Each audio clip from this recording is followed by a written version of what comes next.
BSF में भर्ती होने सरकारी सुविधा के दुरुपयोग का मामला, फर्जी मूल निवासी जाति प्रमाण पत्र और EWS सर्टिफिकेट का हुआ खुलासा। फर्जी दस्तावेजों के आधार पर सरकारी नौकरी पाने के कई मामले सामने आए हैं, किंतु बालाघाट में बीएसएफ जैसी संवेदनशील इकाई में भर्ती होने के लिए कुछ युवकों ने सरकारी सुविधा का बेजा दुरुपयोग करते हुए फर्जी जाति प्रमाण पत्र, मूल निवासी और फर्जी EWS सर्टिफिकेट लेकर भर्ती पाली, जिसकी भनक लगने पर बीएसएफ की एक टीम बालाघाट पहुंची और जांच की तो 10 अभ्यर्थियों के दस्तावेज फर्जी पाए गए। दरअसल इंदौर से बीएसएफ के कुछ अधिकारी बालाघाट में इन संदिग्ध अभ्यर्थियों के निवास को लेकर सत्यापन करने के लिए आए हुए थे।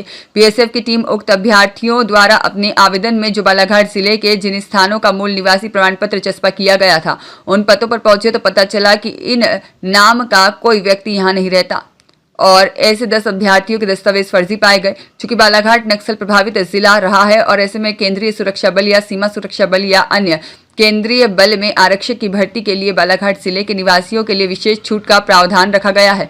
इसके अलावा सरकार ने मूल निवासी जाति प्रमाण पत्र और EWS सर्टिफिकेट के लिए स्वप्रमाणित आवेदन की सुविधा भी दी है, जिसका बेजा दुरुपयोग किया गया है। मामले के खुलासे में नगरपालिका उपाध्यक्ष और संबंधित वार्ड पार्षदों का सहयोग सराहनीय रहा। बता दें कि बीएसएफ में आरक्षक की भर्ती 2025 में हुई थी और ट्रेनिंग इंदौर में हो रही है। देखिए, अभी बीएसएफ की एक टीम जो है वो यहाँ कुछ ऐसे अभ्यर्थी जिनके जाति प्रमाण पत्र, मूल निवासी और EWS के सर्टिफिकेट में उनको कुछ संदिग्धता प्रतीत हुई, वो भौतिक सत्यापन करने आए थे। ऐसे लगभग 11 केसेस उनके पास थे।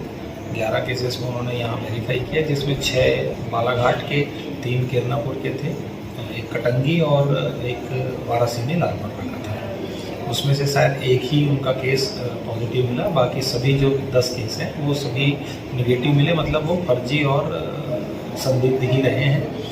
उनकी जांच हमने अपने पटवारियों से भी कराई थी, साथ में पुलिस अधीक्षक महोदय के द्वारा भी एक टीम गठित की गई थी। उस टीम के द्वारा भी उसकी पूरी जानकारी लेकर उसको सत्यापित किया। सर, मूल निवासी प्रमाण पत्र बनाए जाने की बात है, क्या ऐसा लगता है बालाघाट में बनाए जाने? जी बिल्कुल।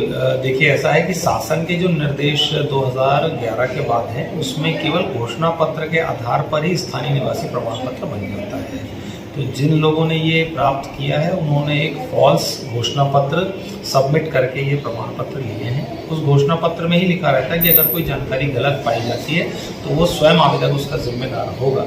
तो उस आधार पे हमने जब सत्यापन किया मौके पर उनके रहने के संबंध में, तो वो गलत पाए गए और वहाँ निवासरत उनका नहीं हुआ। तो ऐसे कोई छूट का प्रावधान से बालाघाट से कुछ नहीं जाने? देखिए, प्रारंभिक तौर पे तो यही जानकारी लगी है कि जो मंडला, बालाघाट और डिंडौरी 3 जिले हैं, इनमें बीएसएफ और बाकी जो सीमा सुरक्षा बल या जो सुरक्षा बल के पोस्ट होते हैं उसमें उनको कुछ रियायत मिलती है। शायद इसी को लेकर यूपी तरफ के और भिंड मुरैना तरफ के ये जो अभ्यर्थी रहे, उन्होंने ये फर्जी प्रमाण पत्र तैयार किया है। अशोक मोटवानी की रिपोर्ट।